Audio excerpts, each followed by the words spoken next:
What's up, YouTube? Welcome back to Celio's Network for State of the Game, July 2020, Ultra Prism through Rebel Clash, and we're looking onwards to Darkness Ablaze, which comes out in August.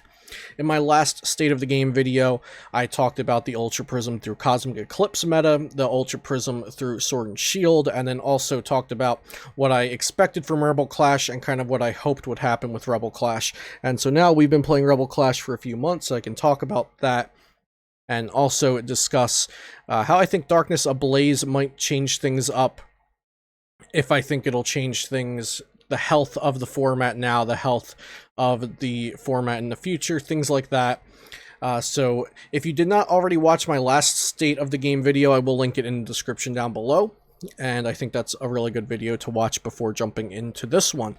Before I go on, shout out to PotownStore.com, my sponsor and the best place for you to get PTCGO codes. Use code CELIO for 5% off at PotownStore.com. So let's start talking about this.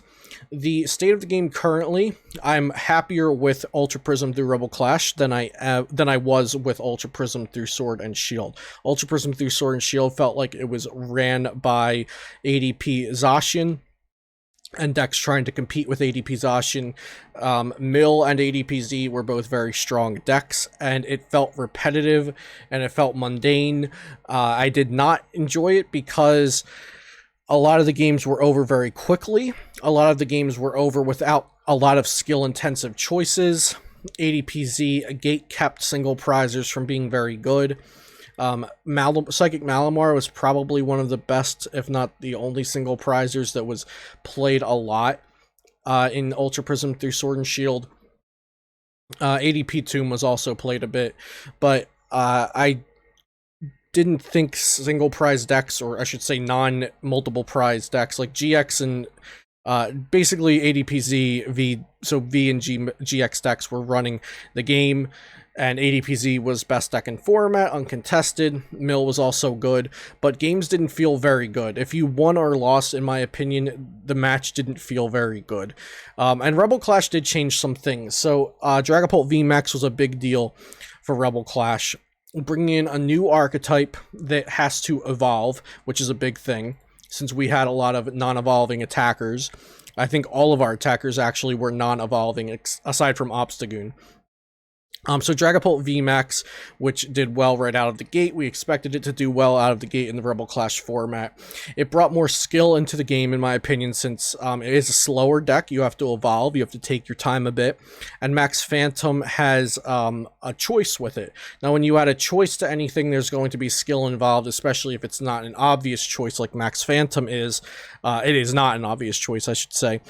So Max Phantom does 130 to the active and then 5 damage counters on your opponent's bench Pokemon, however you like. That has skill involved and choices to make.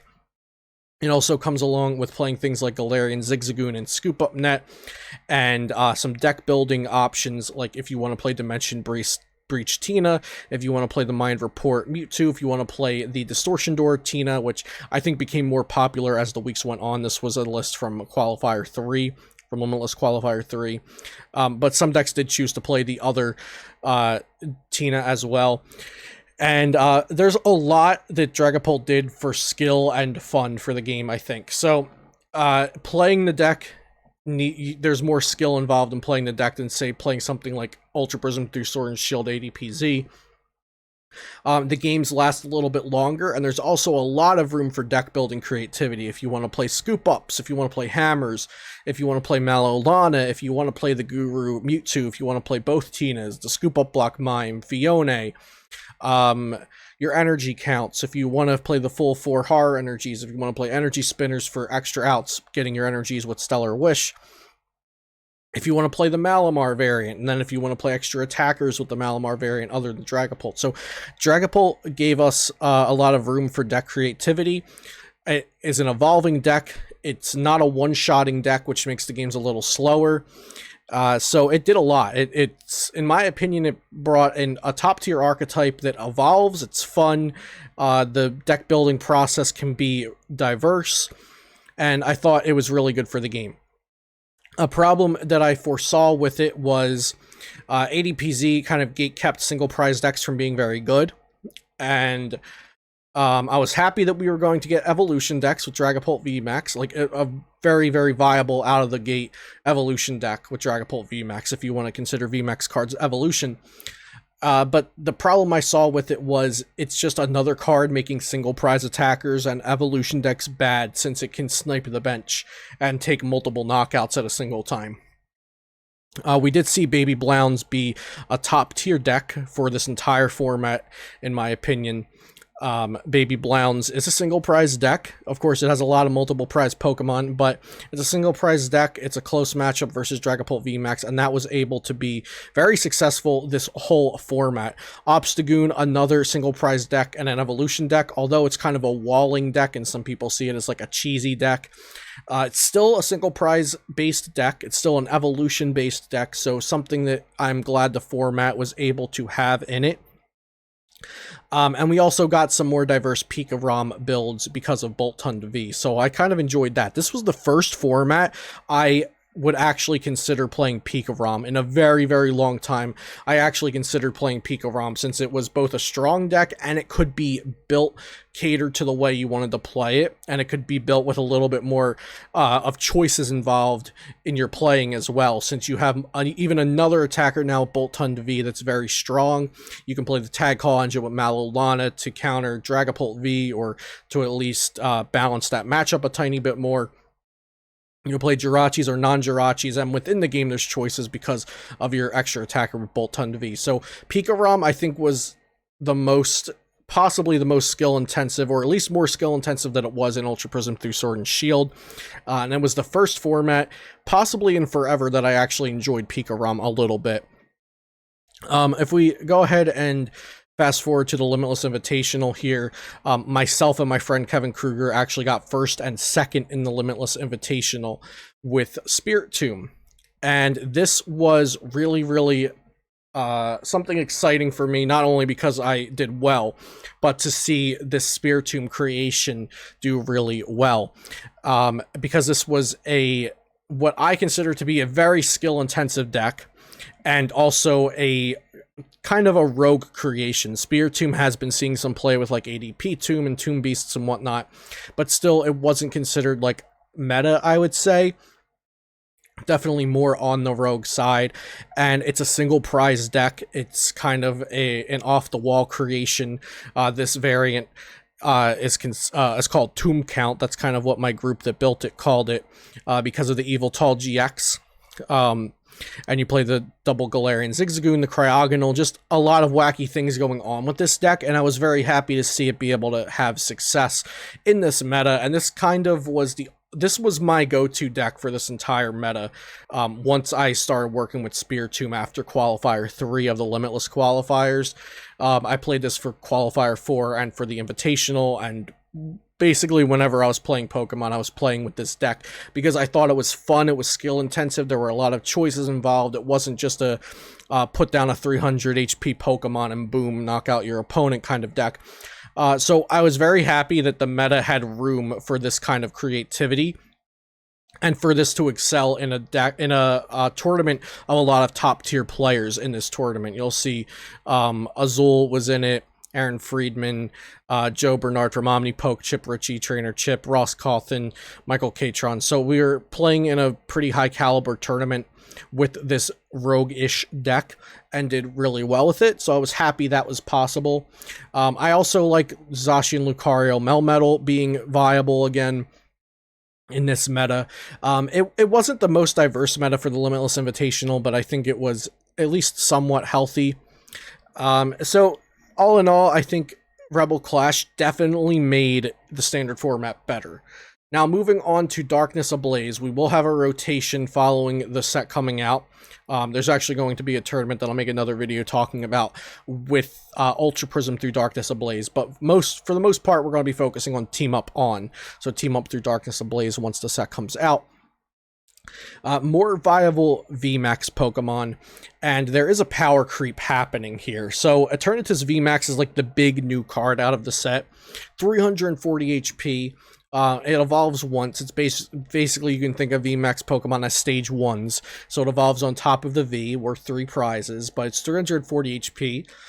Its ability allows you to have 8 Pokemon on your bench if they're all dark Pokemon, and then Dread End does 30 for every dark Pokemon in play, so if you have a full bench of 8, it does 270 for 2 energy, which is a huge power creep. Now, I definitely wanted tag teams to kind of be removed in some way or balanced out or like give us a reason to play evolution Pokemon.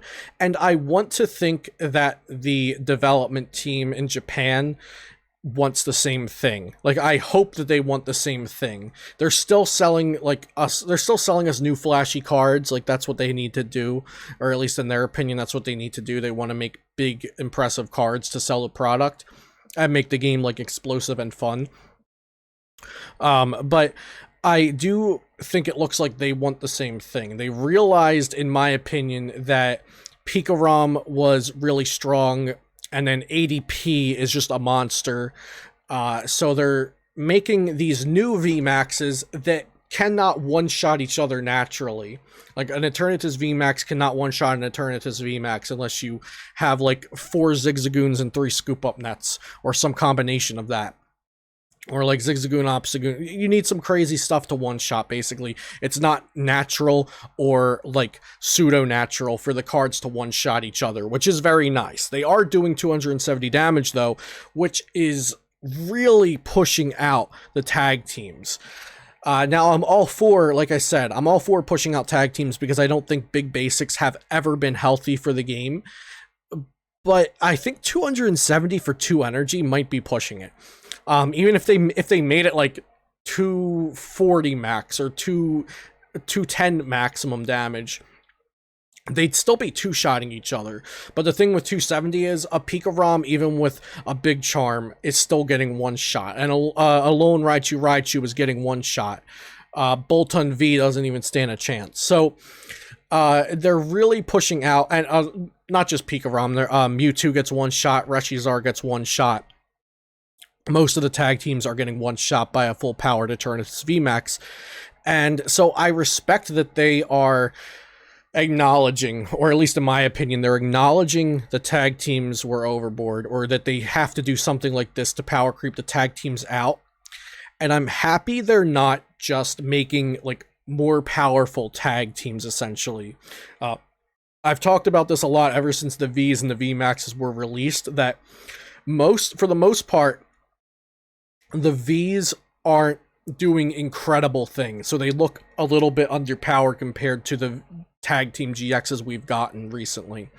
And then the VMAXs are most of the time not one-shotting each other, and if they are one-shotting each other, it's either because of weakness or you really have to reach. Like, technically a Lapras VMAX can one-shot anything, but you need a ton of energy to do it.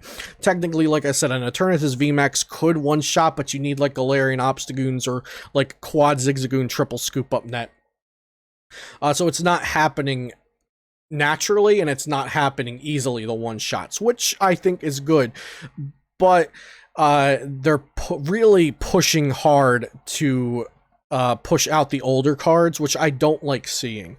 I'm not a fan of a new set coming out and we lose like 6 archetypes and we gain 3 new archetypes.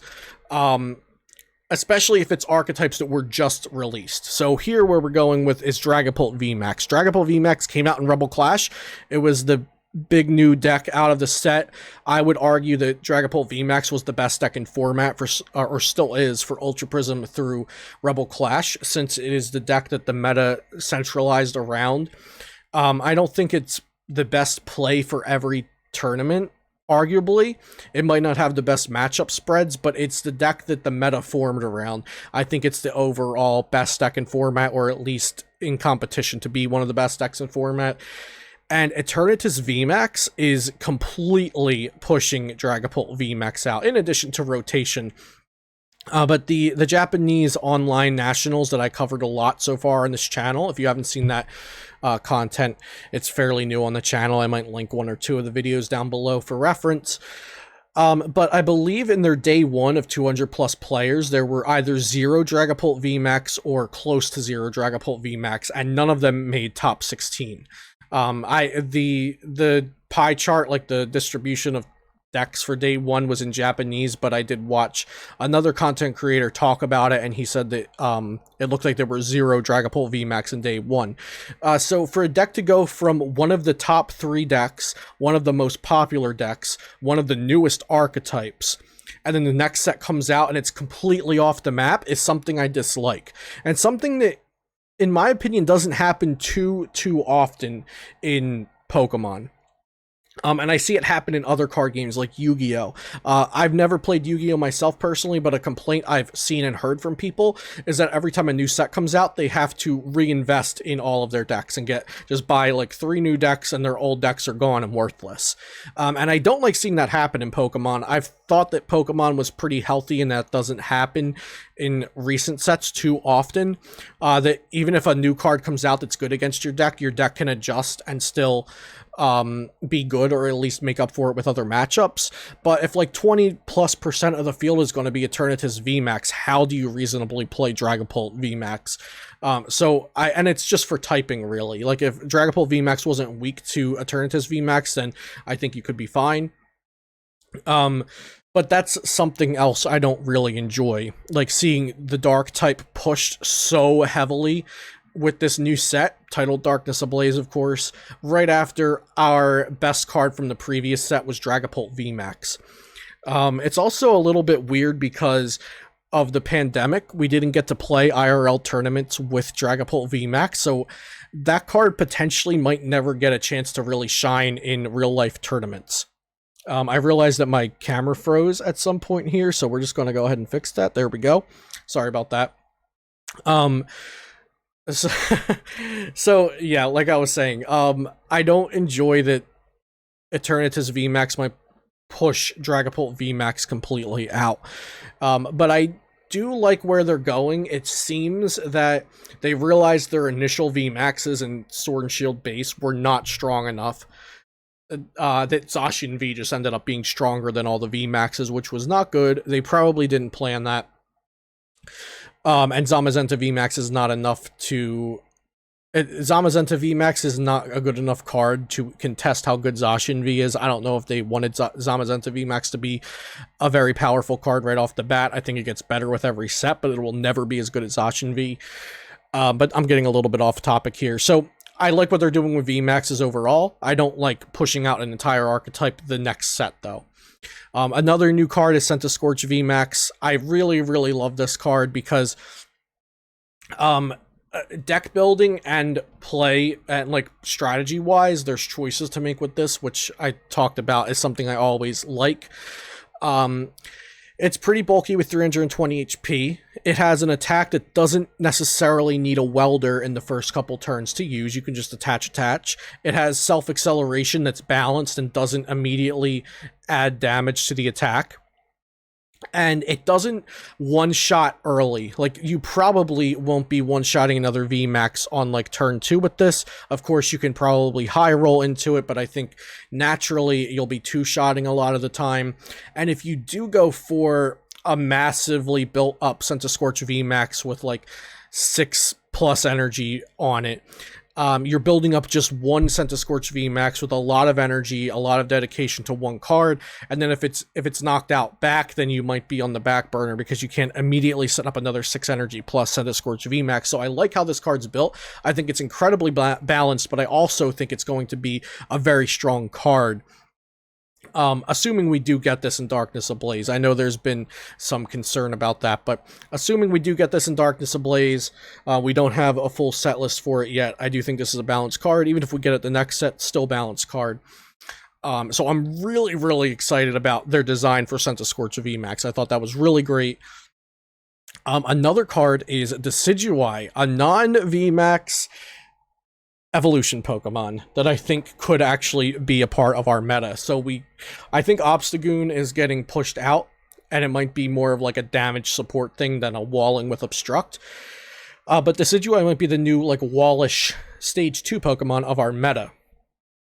So Decidueye has this ability, translated to Forest Camouflage, prevent all damage done to this Pokemon by attacks from your opponent's V and GX Pokemon. Very nice that they're covering both, and also note that V does include VMAX, so It prevents all damage done by V, VMAX, and Pokemon GX. So GX is regular and tag teams, of course.